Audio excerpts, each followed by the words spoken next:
Invita a la reflexión, siempre con o sin razón, se congratula o reclama. El radioescucha le llama por sentir confianza en él. Y si a veces suena cruel por hablar con libertad, tal vez sea que la verdad puede amargar como hiel.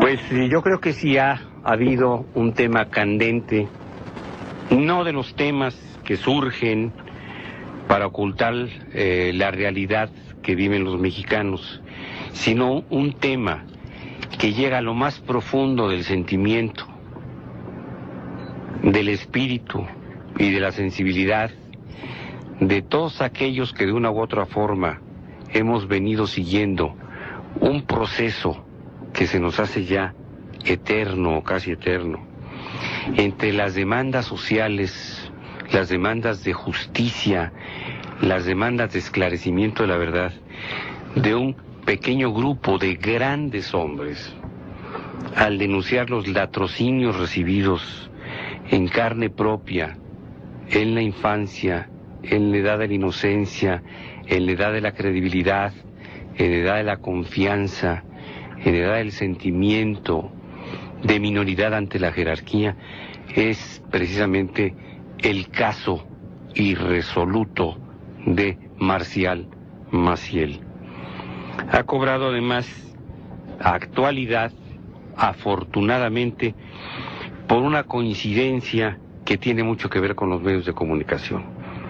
Es gracias a las denuncias de estos mexicanos en su mayoría, que por fin aparece de nueva cuenta en la prensa que una parte, no sé si oficial, del Vaticano, doctor Barba, retoma el caso, lo trata de actualizar y se reabre para tratar de que el proceso en contra de Marcial Maciel avance.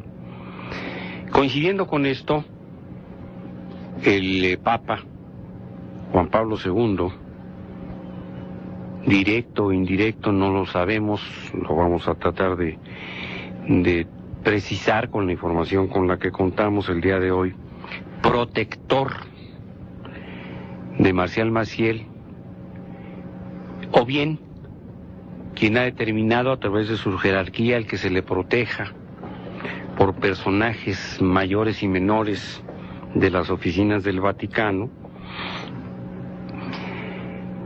recibe un nombramiento que nos llama la atención, no en su persona, pero sí en la persona moral de la Legión, confiriéndole a la Legión una responsabilidad apostólica muy importante y, a mi manera de ver y de otros, absolutamente desfasada de las posibilidades y la calidad moral que tienen en esta visión jerárquica los legionarios de Cristo.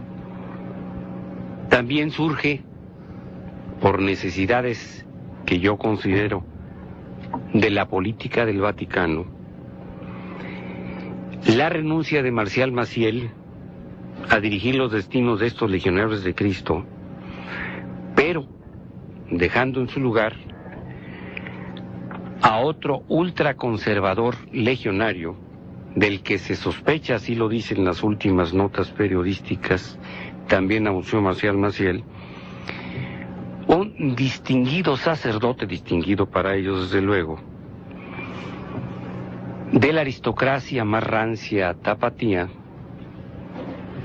que hereda esta dirección, quizá de una manera formal, pero a todas luces siguiendo bajo la sumisión y el mandato de este, entre comillas, supuesto siervo de Dios, que para los ojos del mundo no es más que un criminal más, que permanece impune bajo la sombra del poder del Vaticano.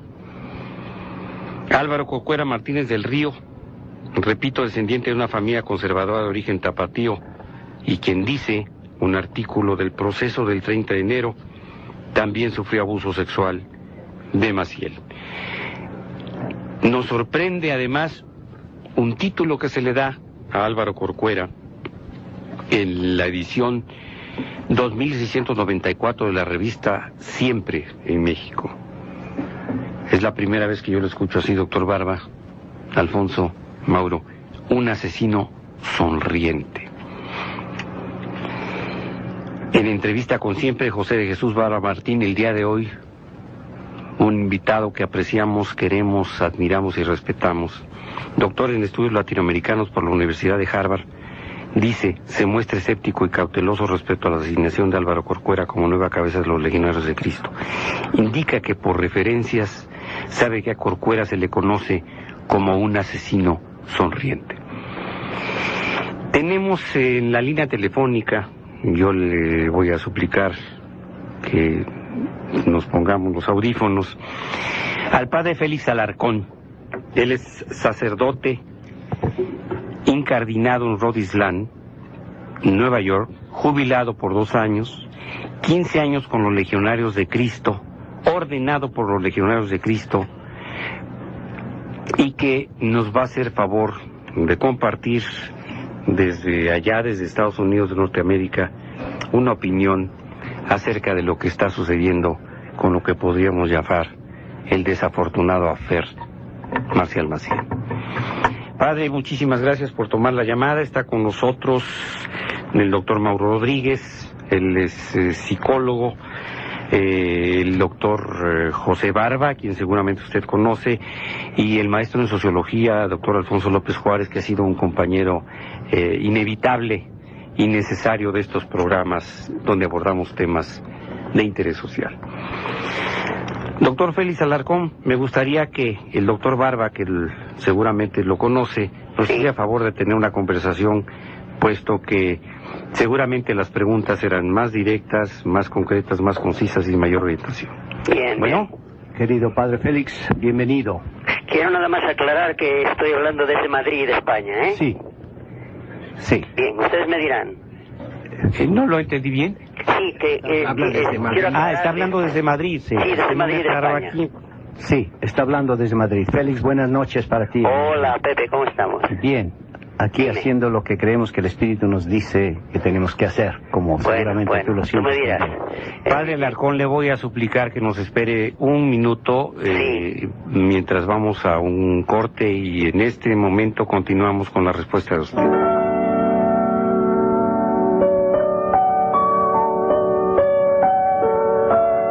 Por las cuales nosotros, tú entre los principales del grupo, has tenido el valor espiritual, la responsabilidad eclesial y social de dar un testimonio y de refrendar los nuestros.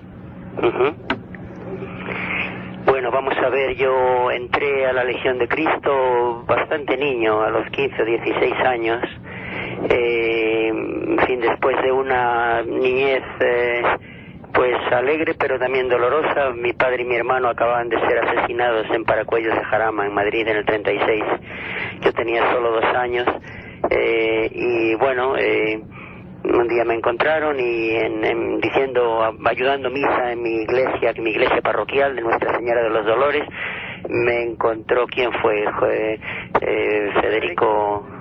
Federico Domínguez creo que fue, sí, y me dijo que subiese a hablar con él, y acabó todo en que yo me fui a la Legión de Cristo en un momento en que mi familia me necesitaba mucho, pero bueno, yo me fui con una enorme ilusión, como todos vosotros, mis hermanos.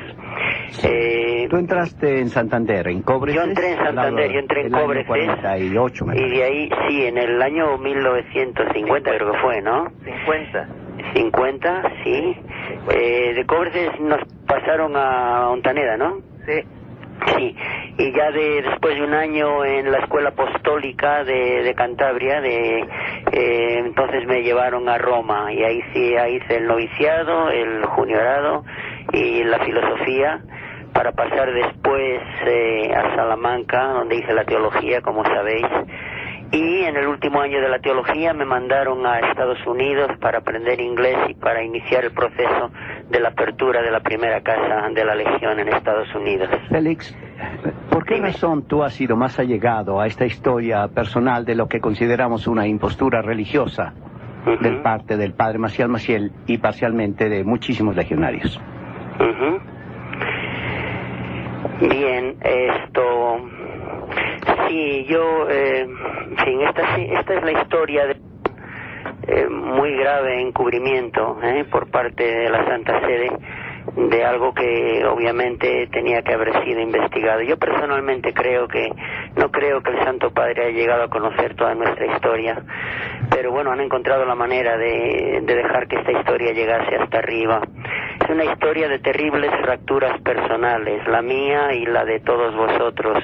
Dentro del grupo, tú fuiste una de las personas más allegadas, viajaste mucho con el padre Marcial. Sí. En Roma fuiste alguna de las personas que estuvo más cerca durante sus pretendidas enfermedades y escribiste en algún momento dado una carta hacia nosotros revelando la dureza y el orden, la taxonomía de las experiencias que tú habías sufrido.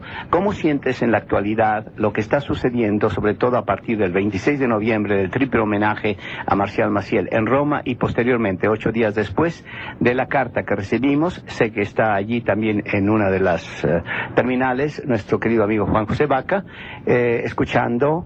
Él recibió primero que nadie, incluso que el doctor Jurado, tu servidor, la carta de la doctora Martha Vegan anunciando que se había nombrado a un promotor de justicia, un fiscal, con respecto al caso Maciel, que quedaba abierto. Sí, bueno, yo de todo esto me he enterado muy tarde. Incluso un doctor amigo mío aquí en Madrid me llamó la atención sobre un artículo publicado en el diario El País, que me lo mandó por correo, y ahí he sido que me he enterado yo de no sé si en el curso del capítulo general de los legionarios han elegido al padre y el padre ha renunciado y han puesto a otro señor que se llama Corcuera, a quien yo no creo conocer. O sea que, mi reacción, yo estoy un poco instalado en la serenidad interior. Cuando se hace uno mayor, hoy cumplo 71 años. Felicidades. Gracias. Uno separa la paja del trigo, llega uno a una síntesis de la propia vida y, como yo ya he dicho muchas veces, yo no he sentido en ninguna ocasión la necesidad ni el deseo de tirarme un poco por palabra o por juicios a la yugular del padre Maciel. Sin embargo, yo creo, como digo, que esta historia, que ha sido de un gravísimo encubrimiento, no hemos sido nosotros, vosotros y yo las víctimas, porque claro, la Santa Sede no se atrevía a tocar a alguien tan encumbrado, a quien ellos mismos han puesto como como ejemplo de tantas cosas. Así es. ¿Verdad? Eso lo veo yo así. Sin embargo, nosotros hemos acarreado con nosotros hasta ahora, porque muchas cosas han necesitado años y años y años para resolverse dentro de nuestra psique y nuestra alma. La nuestra es la historia de terribles fracturas personales. Llegamos como con ilusión de niños en busca de Dios a la obra, para encontrarnos inmersos en una espiral de destrucción, pues imposible de explicar. Padre Félix. Sí, dime. Tú eres el único de los 4 sacerdotes del grupo que sigue en funciones, on a good standing, dentro de la Iglesia Católica. Ya. ¿No es esta una situación particularmente difícil para ti, mucho más que para nosotros, que formamos parte de la Iglesia, pero que no fuimos sacerdotes y no estamos en activo en ese sentido? Sí, bueno, para mí es una situación enormemente difícil, o más de que difícil, dolorosa, porque yo he tenido desde niño el deseo de vivir en la verdad, y dentro de mis fracturas también personales, creo que lo he conseguido. Yo hubiera guardado silencio sobre esto hasta el día de mi muerte. Sin embargo, me tuve que implicar, porque fue mi obispo en Rockville Center quien me llamó a corroborar el testimonio de uno de vosotros. Y entonces, claro, yo también entré un poco en la refriega, y he tenido que vivir pues eso, desde la iglesia, sin querer descalificar a esta madre buena que en medio de sus enormes pecados que son los nuestros, esto sería nuestra madre. Claro, para mí hacer sentido de no juzgar a nadie al mismo tiempo de ser fiel a la verdad. ¿Te refieres a la iglesia? Una contradicción dentro de mí que me ha hecho sufrir enormemente. Pero vamos, para mí mi propia situación personal se ha sanado, se ha curado. Yo lo he perdonado todo ante la cruz de Jesucristo. Y de hecho yo creo que vosotros los que escribimos la carta que tú tan brillantemente redactaste al Santo Padre, y que yo tengo mis graves dudas de que la haya leído, yo creo que nosotros tenemos la llave de la libertad interior del Padre Maciel, y yo le desearía tanto al Padre que antes de morir supiese pedir perdón para su propia liberación interior, y desde mi punto de vista no pasaría nada, sería un gran evento espiritual que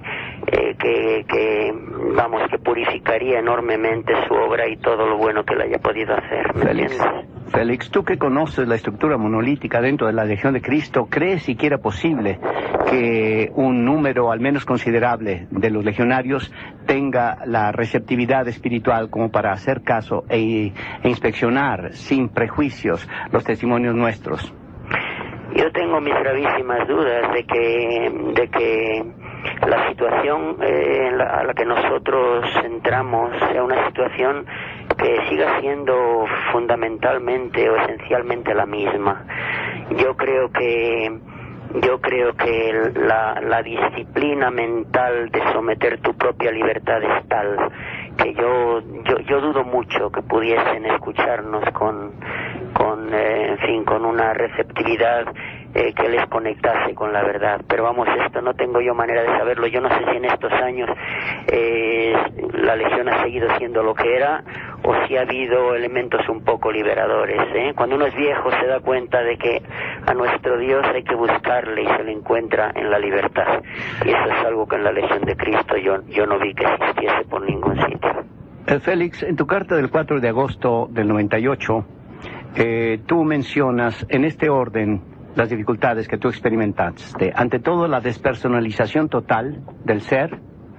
Posteriormente, la incomunicación. En tercer lugar, la obligación de estar dependiendo de él y de su enfermedad para conseguir las drogas. En alguna ocasión viajar especialmente a través de Transworld Airlines a Madrid para conseguirle un sustituto. Y finalmente, el abuso moral, sexual, por parte de él con respecto a nosotros. Yo creo que el abuso psicológico, se puede colegir de lo que yo os dije en esa carta. No recuerdo, ¿a quién mandé yo esa carta? ¿A ti? A tu servidor. Ya. Sí, yo creo que el abuso psicológico supera con mucho a los otros sufrimientos que tuvimos que padecer.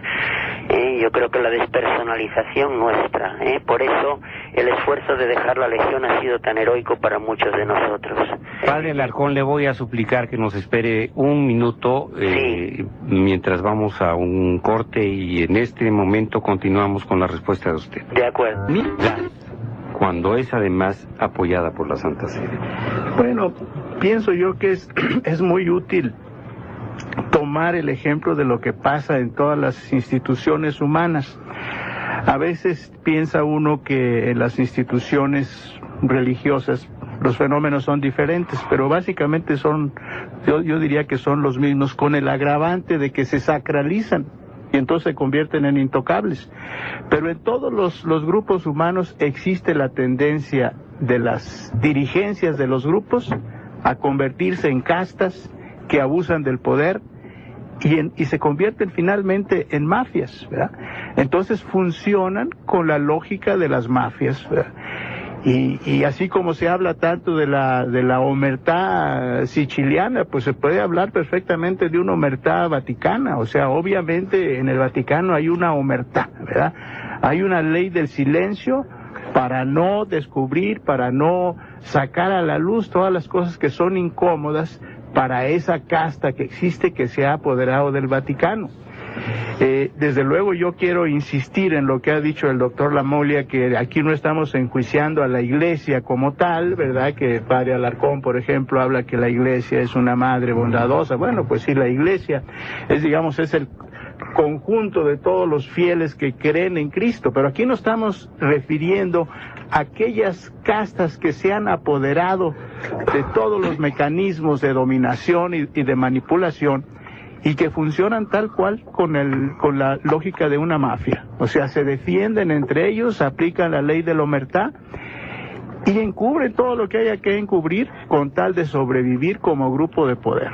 Alfonso, yo quiero que incidas un poquito más en el concepto de sacralización, porque me parece que es determinante para entender cómo en el concepto popular, es decir, cómo nos ve el pueblo o cómo ve a la Iglesia, hay, por supuesto, individuos, ideas, situaciones, creencias o mitos que por razones diversas llegan a hacerse contra el sentido común, contra las doctrinas de la fe, contra la aplicación textual de la palabra de Dios, llegan a hacerse sagradas, se sacralizan.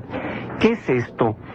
¿Y cómo es que un individuo de esta calaña moral, si se puede decir así, ha llegado a ser incluso calificado por su sucesor Álvaro Corcuera y Martínez del Río, calificado como santo?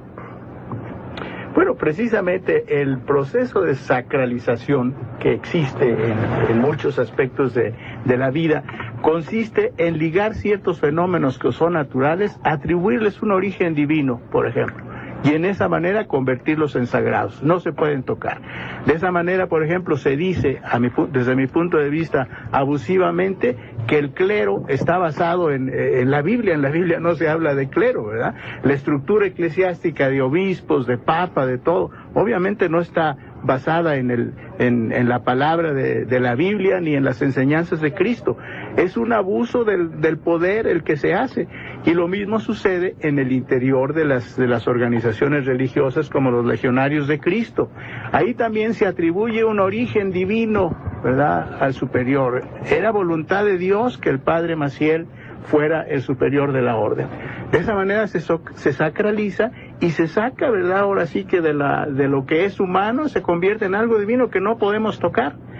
Y desde luego, si llega en ese caso a combinarse con la figura también sacralizada del Papa, ¿verdad?, que abusivamente se dice que es el representante de Cristo. Bueno, ¿de dónde se saca eso, verdad? Simplemente es un obispo de Roma que a través de la historia fue tomando preeminencia entre todos los demás y llegó a crearse ese mito absurdo de la infalibilidad del Papa, cuando si algo está probado históricamente es que el Papa se ha equivocado una y otra vez y muchas veces.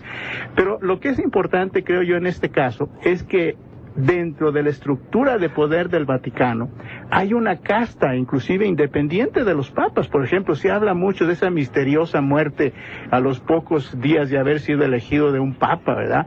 Yo no dudo tampoco, como no duda el padre Alarcón, que el papa de ahora pues sea un hombre bueno y lo tengan marginado del poder. Es evidente que en estos últimos años el papa ya no está en condiciones pues ni siquiera de hablar, ¿verdad?, ni siquiera de comunicarse, menos de gobernar a la Iglesia. Entonces, obviamente, los que siguen dominando son esas estructuras intermedias que yo llamo una mafia, llamo una casta, que abusa del poder y que defiende a como dé lugar sus privilegios. Y en este momento que hay, digamos, siguiendo el concepto de las mafias, hay un cambio de capos, ¿verdad?, porque el capo máximo espiritual pues está moribundo, según parece. Es probable que entonces la misma casta esté tomando ya sus precauciones. No sabemos incluso si ya se haya muerto cuando este programa pase al aire. Bueno, pero pasa eso, ¿verdad? Es un momento de transición, hay cambio. Entonces, una persona obviamente inteligente, acostumbrada a manipular como Maciel, pues ya manejó las cosas para que quede en su lugar el que era su hechura, el que le hacía el trabajo sucio, el que ha sido calificado como un asesino sonriente, ¿verdad? Y volvemos a la misma dinámica, él mantendrá la misma casta en el poder y será el nuevo capo. Vamos a un corte porque yo quiero preguntar qué es el vicariato, qué es un vicario y qué es el vicario de Cristo. Le vamos a preguntar a Mauro Rodríguez.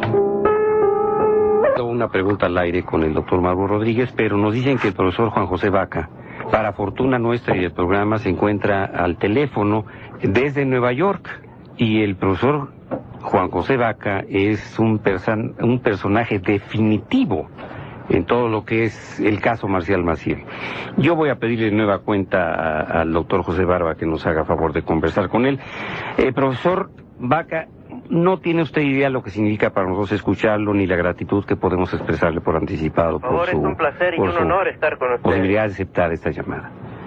Juan José. Hola, Pepe. Buenas noches. Buenas tardes. O buenas tardes. Sí. Juan José, como en las obras de Borges, por una extraña simetría en la historia personal y en la narrativa grupal, tú me recibiste cuando yo entré en la Quinta Pacelli el 3 de diciembre de 1948. Así es, sí. Y ahora estamos en esta situación mucho tiempo después de habernos educado en la idea de que íbamos a ser los misioneros primero, después los luchadores contra el comunismo en Latinoamérica, y posteriormente pues que íbamos a salvar a media Europa, ¿no?, de sus errores. Ahora nos encontramos en cierto modo del otro lado porque hemos visto el engaño, somos testigos de la impostura colosal, y esa es la razón por la que el doctor Lamoglia quiso de manera muy especial que estuvieras con nosotros en el programa.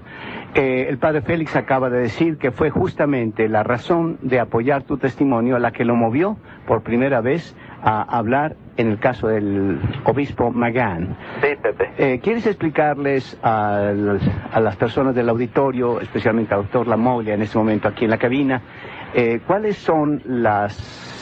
ha sido la situación que ha desembocado en esta inesperada indicación de la Santa Sede con respecto a la reapertura del caso Marcial Maciel dentro del dicasterio de la doctrina, de la Congregación para la Doctrina de la Fe? Muy bien, Pepe.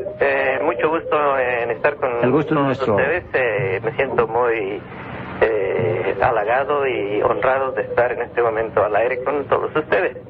Respondiendo directamente a tu pregunta, personalmente me encuentro muy escéptico a esta carta que hemos recibido de nuestra representante Martha Weigand de Roma. Me extraña sobremanera una de las frases con que nos dice que ahora sí van a tomar en serio. Acto seguido comenté esto contigo y con ella también en un email diciéndole ¿cómo es posible que usted diga que ahora sí en serio? ¿Quiere decir que antes no lo tomaban en serio? A lo cual no me respondió. Entonces mi personal reacción ante esta movida del Vaticano, muy bien lo ha estado declarando anteriormente, la mafia, la omertá, el dualismo que existe en la burocracia vaticana. Vamos a ir un corte, en un segundo regresamos. Este programa que invita a la Usted y sus consejos. Muy bien. Me encuentro en una disyuntiva. Primeramente, puede ser una movida de la Congregación de la Doctrina de la Fe para quedarnos, para que nosotros guardemos silencio. Es una incógnita que solo el tiempo no la puede contestar. Sabemos que en el Vaticano hoy en día, desde hace pues casi 2 años, el Papa está más bien del otro lado de este mundo que aquí. Está moribundo, como muy bien lo acaba de decir uno de los que están interviniendo. Él no es el que gobierna la Iglesia, no es el que hace las movidas que están actualmente sucediendo, sino tengo entendido que son pues los cardenales más prominentes, como el cardenal Sodano de la Secretaría de Estado, Ratzinger, otros 2 más, y especialmente su secretario privado, el polaco Wisniewski. Entonces, en esta situación de cambio, como también acaban de decirlo, cambio del capo, el Papa no hace nada. Y entonces las 2 corrientes que existen en el Vaticano,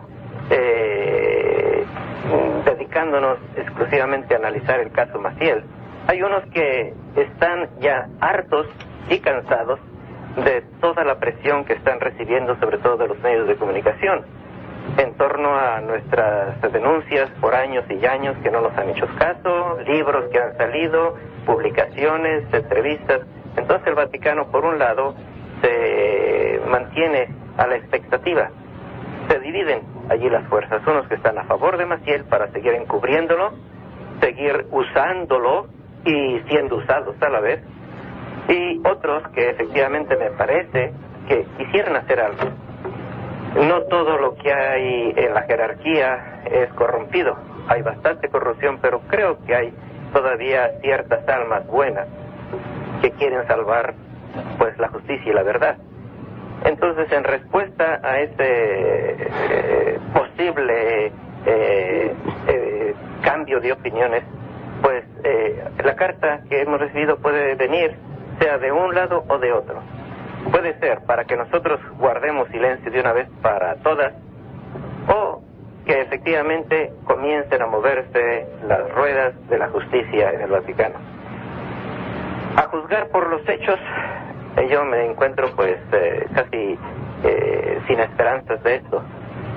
Roma es eterna y nosotros solamente somos números que pasamos. Así que posiblemente dirán, bueno, el tiempo se encargará. Maciel ya va a cumplir el próximo mes 85 años, va a morir.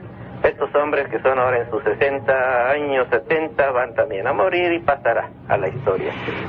Pero fíjese, profesor Juan José Vaca, que bueno, Roma es eterna. Quizá la Santa Sede y el Vaticano se consideren como ha sido siempre parte de Roma, pero los seres humanos no. Esta desesperanza, este desencanto, este pesimismo que yo advierto en usted y al que le concedo toda la razón, dadas las circunstancias que conocemos anteriormente, ¿sufriría algún cambio con la muerte de Juan Pablo II? Sí. Mire, doctor, primeramente de todo, permítame corregirle. Yo soy una persona sumamente optimista, no soy pesimista. Soy realista optimista. Tiene usted razón. Realista. Retiro mi calificativo. Gracias. Mire, yo me atengo simplemente a los hechos. Yo he aprendido, después que salí de la Legión, a ver el mundo, la sociedad, los individuos por sus hechos, no por sus palabras, no por sus promesas, no por sus escritos. Y esto lo estoy diciendo del Papa para abajo. ¿Sí? El Papa ha estado encubriendo a los perpetradores pedófilos, los ha premiado como el cardenal de Boston, y en cambio nos ha dejado a las víctimas sin una respuesta de hechos. Palabras sí. Entonces, efectivamente, yo soy optimista realista, y al decir esto, simplemente estoy reaccionando ante los hechos que nos están presentando. Concretamente estamos viendo el proceso de Maciel. Hasta hoy no han hecho absolutamente nada. Una sola carta de nuestra representante legal avisada que si queremos continuar el caso. Eso no quiere decir nada. Eso no quiere decir que van a reabrir el caso. Para mí comenzaría las ruedas de la justicia a entrar en acción una vez que nos mandaran, por ejemplo, una carta citándonos para marzo 7 en el Vaticano a presentar nuestra declaración, o que nos manden un representante oficial para recibir nuestra declaración. Entonces yo comenzaría a ver que hay un proceso. Hoy en día no hay nada. Caramba, profesor, me pone usted con los pies en el suelo y se lo agradezco muchísimo, y espero que la sociedad mexicana que ha estado atenta, esta parte de la sociedad informada que ha estado atenta, pues también nos habíamos llenado de falsas expectativas, y ahora veo que usted con su realismo y su objetividad nos coloca en lo que debe ser la verdad del día de hoy. Permítame, doctor, precisar un poquito más, por favor. Claro, lo que usted quiera.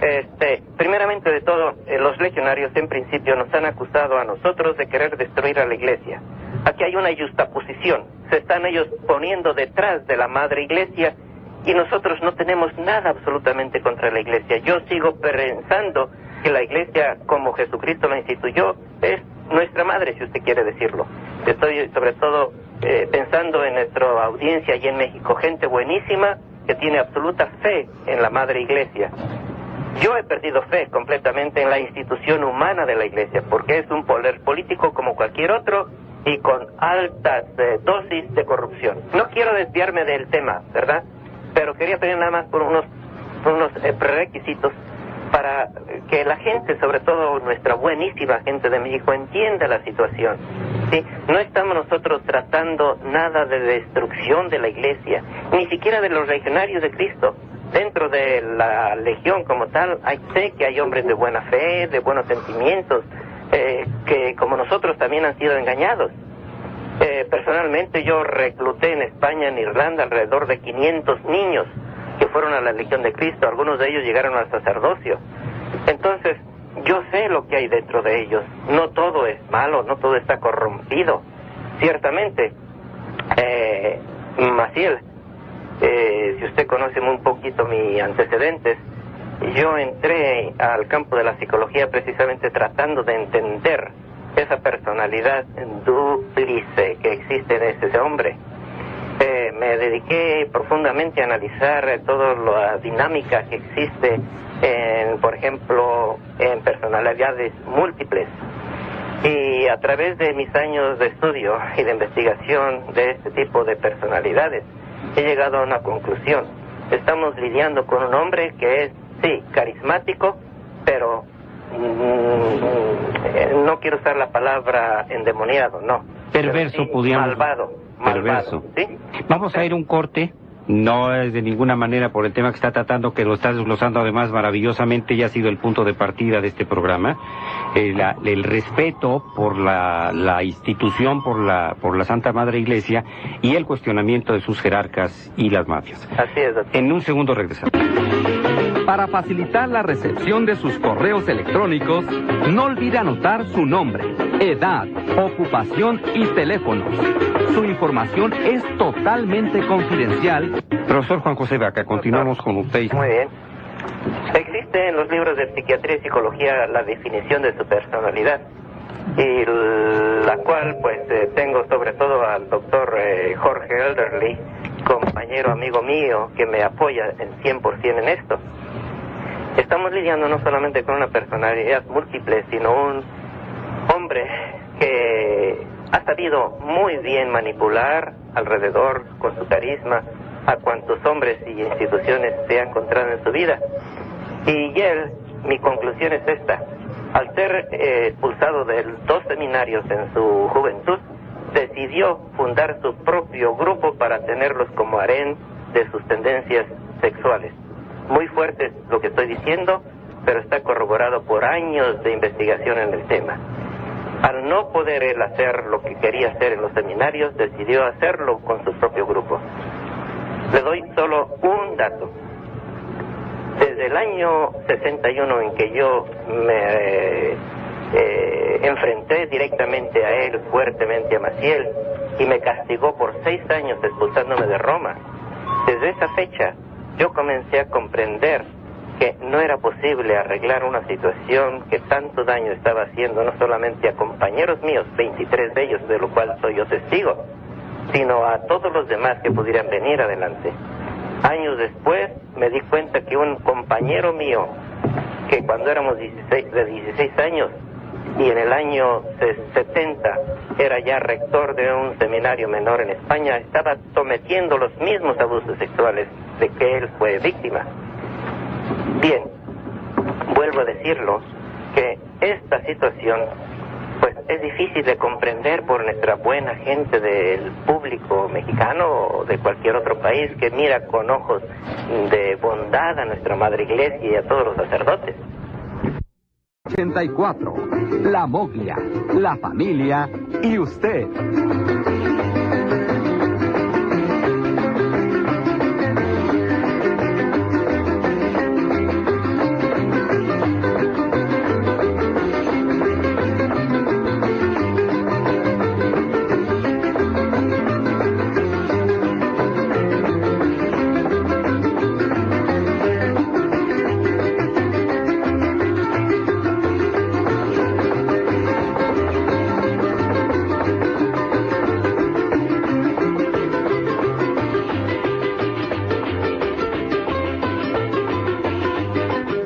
¿Quién era Fernández Amenábar en el momento que usted recibe la confesión? Bueno, yo quiero dar un pequeño antecedente en términos de que yo no tenía absolutamente ningún conocimiento anterior del padre Fernández Amenábar, ni de su historia, ni de lo que iba a platicar. Lo único que sabía yo era que esposas de exalumnos de él, que lo estimaban mucho, porque él había llegado a ser rector de la Universidad de Anáhuac. Rector de la Universidad Anáhuac. Sí. Me dijeron que lo habían encontrado en un estado de salud muy deteriorado y sobre todo anímica, moral y espiritualmente muy, muy adolorido, lastimado, sin ganas ni deseos de hablar con ningún sacerdote, no tenía ninguna disposición, pero que ellas pues lo habían convencido de que hablara conmigo porque creían que yo podría establecer un diálogo con él. Después de muchas insistencias aceptó ese diálogo y fui a verlo al hospital. Me invitó a comer a un restaurante español que está enfrente del Sanatorio Español. Me enseñó algunas fotografías de la zona de su tierra, porque parece que ese restaurante era de algún paisano de él. Y empezamos a dialogar en torno a un tema totalmente inesperado y desconocido para mí, que era lo referente a todo lo que el padre Maciel había cometido en su contra desde que él había sido adolescente, ¿verdad? Abusos sexuales diferentes y en varias ocasiones. Me habló también del tema en torno a lo que el padre Maciel lo utilizó en varias oportunidades en varios países para conseguirle dolantina, que es una fórmula... Es un opiáceo sintético, ¿verdad? El de Merol. No sé cómo el doctor lo sabe muy bien. Sí. Las ocasiones en las que él tuvo que cuidarlo mientras él estaba en este estado afectado, intoxicado por este opiáceo sintético, víctima de la adicción por una parte y de el síndrome de abstinencia por otro, ¿no? Exacto. Como todos los adictos. Y después, ciertamente, todo el proceso de manipulación de su persona para diferentes misiones a las que él les encomendaba con las personas de recursos económicos muy altos, ¿verdad? Entonces, cuando yo escuché todo esto, quiero decir, porque lo dije en público ya, que me desconcertó tanto, que me pareció una persona desequilibrada, porque no podía yo, la verdad, entender lo que me estaba diciendo como verdadero, digamos, en el sentido de la imagen que yo tenía, como muchos, del padre Maciel, de la congregación, ¿verdad? Fue un choque, como creo que a muchas personas les produce ese choque. Yo lo viví, yo lo entiendo, ¿verdad? Pero mi papel como sacerdote no era juzgar si lo que se me decía era verdadero o falso, porque eso no es el papel, sino ayudar a una persona que te está diciendo del daño que te ha provocado otro ser, de ayudarlo a perdonar a esa persona y de buscar un camino de respuesta cristiana a esa problemática, ¿no? El padre Fernández se encontraba en un dilema muy grande, me lo dijo llorando amargamente. Yo no puedo perdonar, porque si perdono, la justicia quedará pendiente, y yo quiero justicia. Entonces yo traté de ayudarle a ver que como cristianos podemos perdonar a un enemigo y también pedir justicia, que no hay contradicción, no es un dilema de elegir un valor u otro, sino que ambos valores se pueden perfectamente combinar, concatenar. Y después de un largo llanto, tal vez nunca había visto llorar a una persona tan profundamente, me dijo, bueno, perdono, pero quiero justicia. Entonces yo me comprometí con él, ¿verdad?, a buscar la justicia en la comunidad. Y quiero decirles que ha sido la experiencia más dura, más difícil de mi vida, pero la más grande también, porque ahí me di cuenta de que de veras la justicia y la verdad en la vida es lo más grande que se puede buscar, y el precio que haya que pagar, bueno, pues a veces es alto, pero vale la pena, porque todo lo demás, si no se reivindica en términos de verdad y justicia, se derrumba estrepitosamente, como es lo que está pasando. Doctor Mauro Rodríguez, ¿quieres preguntarle a Alberto Atié? Seguramente una de las muchas, de los cientos de cosas que podríamos conversar con él. Bueno, yo agradecí mucho la invitación del doctor Lamoglia, porque aprecio mucho la forma en que sus programas pues tratan de hacer pensar a los mexicanos. Pero la verdad sí me sorprendió un poco, porque nunca he tenido que ver nada con los Legionarios de Cristo, absolutamente nada. Pero la verdad que sí tengo una anécdota que pues no sé si sea hasta arriesgado contarla, pero la voy a contar. Hace años, no me acuerdo exactamente cuándo, creo que fue por el año 97, cuando empezó a ventilarse esta cuestión de que muchos exalumnos del Maciel lo acusaban de haber tenido tratos sexuales, violaciones, etcétera. En aquella época me entrevistaba a mí mucho en el radio una periodista que para mí es la persona más fina, la persona más mesurada, más controlada que yo conocía, se llamaba Lourdes Diaque. Entonces, total, Lourdes ya que se había interesado en mis libros y de vez en cuando nos veíamos, ella me hablaba, oye Mauro, ¿tienes algún escrito? Hombre, vamos a comentarlo en la radio, ¿no? Pues un día me dijo, oye, fíjate que anda aquí un problema grande porque se está hablando de pues algunas prácticas muy tortuosas del padre Maciel hacia alumnos suyos hace muchos años, ¿no? Y me dijo, te invito a que hablemos de esto. Le dije, no, yo soy la persona menos indicada. Pero ella me dijo, bueno, tú me platicaste que un grupo de exalumnos de Maciel te había abordado a ti como psicólogo para platicarte esto. O sea, ella sabía que yo estaba enterado, y yo estaba enterado no por chisme, sino directamente me hicieron el favor de darme su confianza varias de las personas, incluido el doctor Barba, que es una persona sumamente, digamos, acreditada, que me platicaron. Maciel hizo esto y esto otro. Vamos nada más a un corte, Pepe, y ahorita regresamos, ya en la recta final. A raíz de eso quería Lourdes Diaque que yo fuera a una entrevista. Y le dije, mira Lourdes, ese tema no, por favor. No me interesa. Además, ya me he quemado tanto hablando de temas difíciles, ¿verdad? Hasta mi libro se llama Mis herejías y sus verdades, imaginarse. Entonces le dije, no... Uno de los más de 30 son. Bueno, ya, uno de los últimos, sí. Y entonces le dije, muchas gracias, pero no voy. Invítame de lo que quieras, pero no me invites a hablar del padre Maciel. Bueno, pues entonces, resulta que pasó el tiempo y un día me dijo, Mauro, es importante que hagamos un programa, y tú que dices que estuviste en contacto con estos ex seminaristas violados, etcétera, que directamente los trataste, puedes decir muchas cosas, entonces, como favor a mí, házmelo. Y dije, bueno, pues si es como favor a ti, sí. Ok, si es como favor a ti, sí. Y entonces, total, ya se planeó la fecha y todo, y yo, pues con un poquito de resistencia, no tenía ganas de hablar de eso, pero dije, bueno, ya dije que sí y voy a hablar. Pues resulta que la noche anterior a la entrevista, como a las 11 de la noche, la entrevista iba a ser al día siguiente en la mañana, me habla, me dice, Mauro, se cancela la entrevista. Le dije, ay, ya ni la muelas, le dije, tanto que yo me resistía, cuando finalmente ya me programé, estoy listo, me dices que no, ¿por qué? Me dijo, órdenes de la Secretaría de Gobernación, no órdenes, amenazas. La Secretaría de Gobernación amenaza que si hacemos este programa nos va a ir muy mal. Entonces yo, y qué bueno que tengo un foro para decírselo a todo México, ojalá que lo viera todo México, yo me quedé pensando, ¿por qué la Secretaría de Gobernación?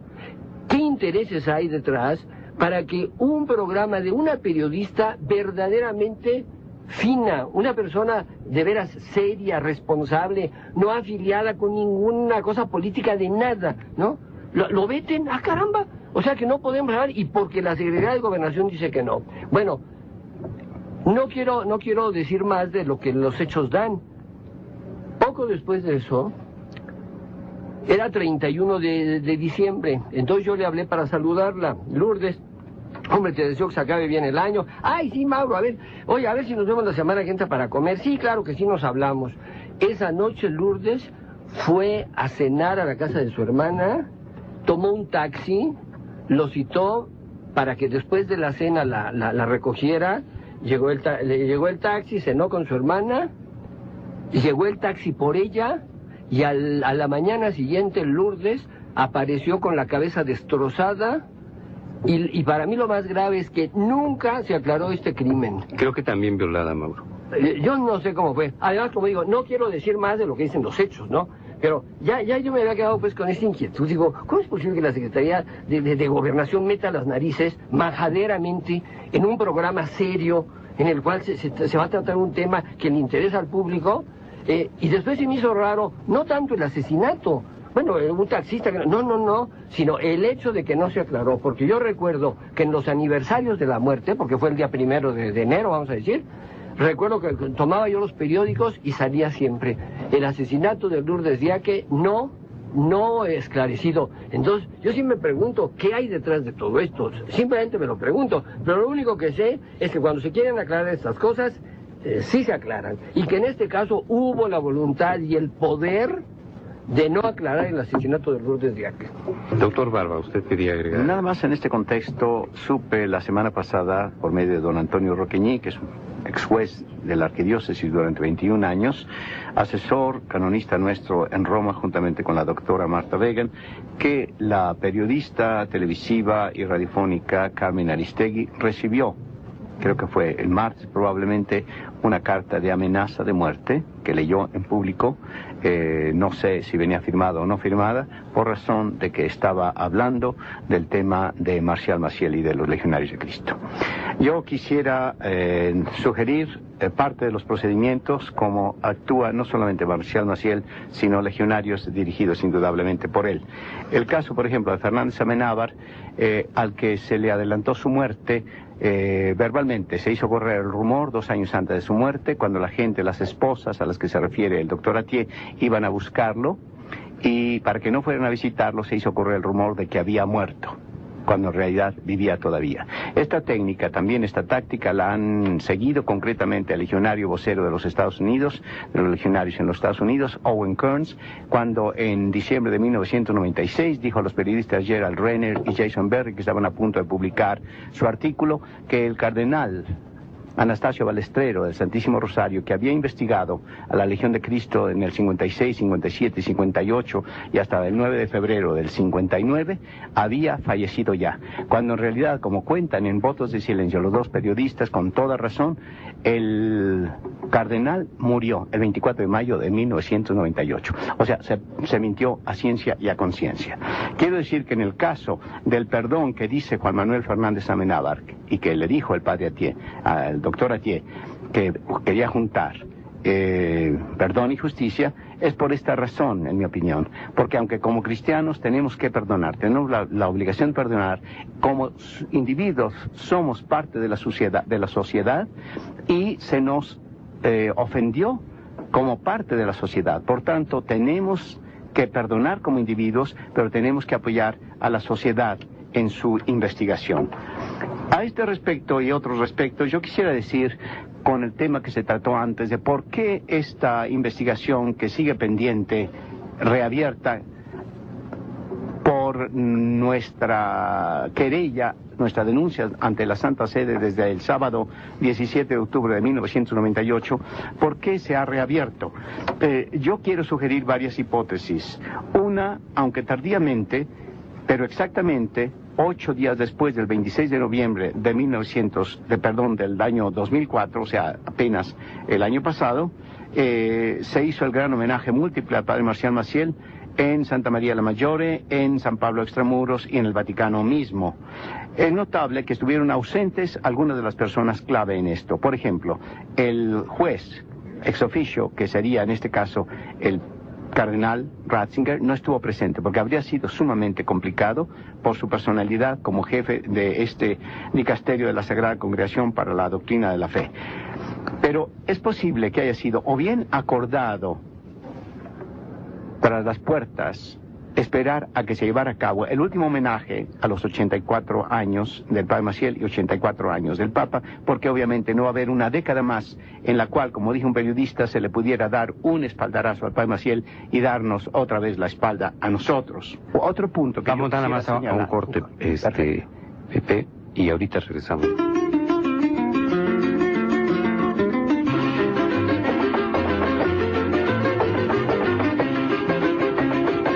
Sí, quiero añadir esto. La entrevista reciente del padre Álvaro Corcuera con un periodista de la agencia Zenit no revela dos cosas. Primero, si ese periodista es independiente y sobre todo si la agencia Zenit noticiosa es independiente o no de la Legión de Cristo. En realidad es de la Legión de Cristo.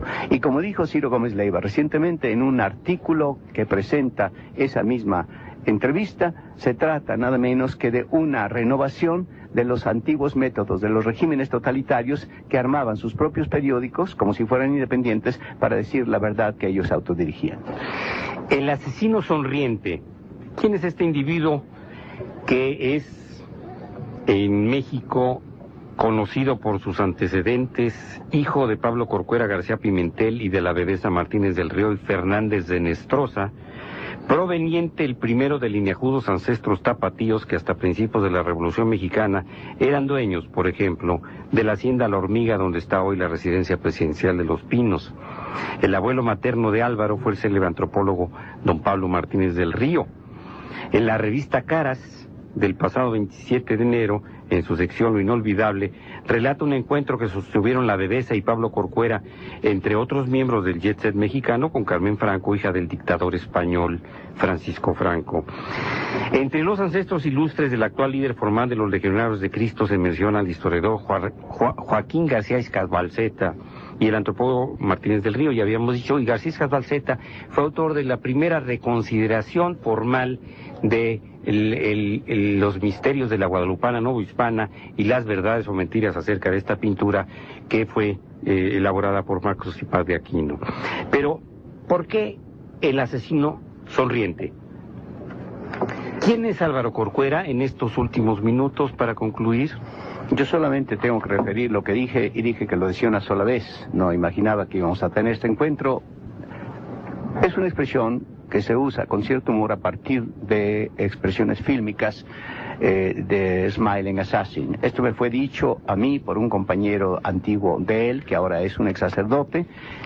Como es de habla inglesa, usó esa expresión. Repito, como dije a la revista Siempre, al señor Cerda, mi intención no es difamarlo, calumniarlo, estoy transfiriendo simplemente en materia tan grave parte de lo que puede ser un perfil. También se dijo que era el hombre capaz de hacer la labor sucia.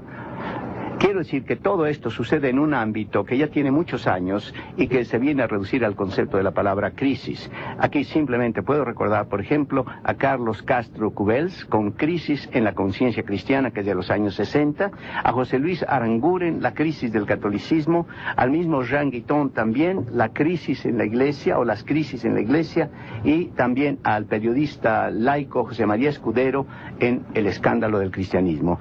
Este tema viene muy claramente después de la época triunfalista de los años 50. Nosotros somos miembros, yo me considero miembro todavía de la Iglesia Católica, creo que soy miembro de la Asamblea, tengo derecho a disentir, no estamos disintiendo en cuestiones de fe, pero sí en un tema muy importante que se inscribe en el concepto de la crisis teológica en el subcapítulo de la crisis teológico-moral, sobre todo con respecto al uso de la verdad, el sexo y la castidad. Y desde luego, con respecto al sentido del placer, el uso de las drogas y sobre todo con la supresión de esa impronta divina que hay como libertad en el ser humano.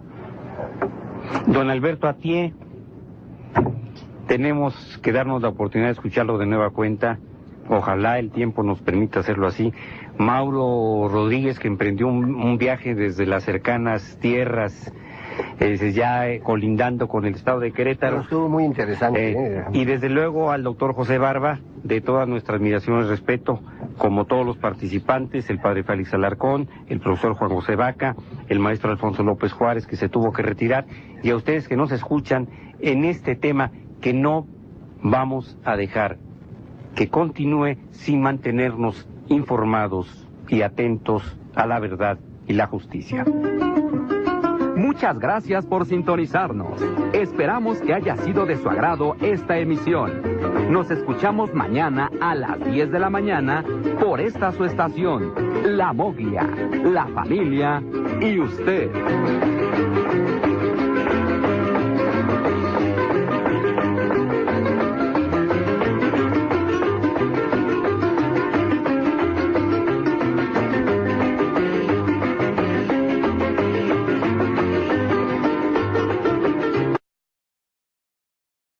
Caso lo trata de actualizar y se reabre para tratar de que el proceso en contra de Marcial Maciel avance.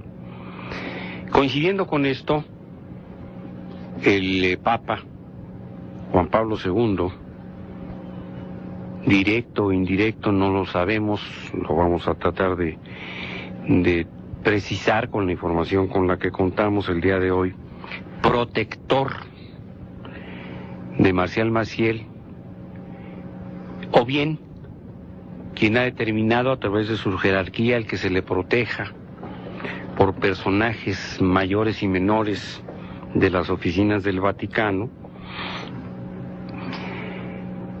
recibe un nombramiento que nos llama la atención, no en su persona, pero sí en la persona moral de la Legión, confiriéndole a la Legión una responsabilidad apostólica muy...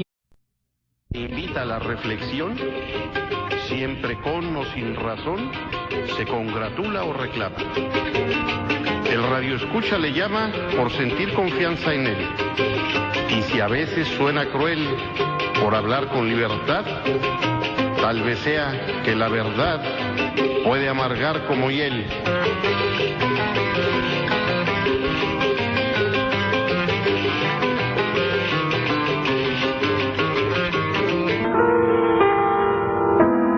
Pues yo creo que sí ha habido un tema candente, no de los temas que surgen para ocultar la realidad que viven los mexicanos, sino un tema que llega a lo más profundo del sentimiento, del espíritu y de la sensibilidad de todos aquellos que de una u otra forma hemos venido siguiendo un proceso que se nos hace ya eterno o casi eterno, entre las demandas sociales, siguiendo bajo la sumisión y el mandato de este, entre comillas, supuesto siervo de Dios, que para los ojos del mundo no es más que un criminal más, que permanece impune bajo la sombra del poder del Vaticano. Álvaro Corcuera Martínez del Río, repito, descendiente de una familia conservadora de origen tapatío, y quien dice, un artículo del Proceso del 30 de enero, también sufrió abuso sexual de Maciel. Nos sorprende además un título que se le da a Álvaro Corcuera en la edición 2694 de la revista Siempre en México. Es la primera vez que yo lo escucho así, doctor Barba, Alfonso, Mauro, un asesino sonriente. En entrevista con Siempre, José de Jesús Barba Martín, el día de hoy, un invitado que apreciamos, queremos, importante, y a mi manera de ver y de otros, absolutamente desfasada de las posibilidades y la calidad moral que tienen en esta visión jerárquica los legionarios de Cristo. También surge, por necesidades que yo considero de la política del Vaticano, la renuncia de Marcial Maciel a dirigir los destinos de estos legionarios de Cristo, pero dejando en su lugar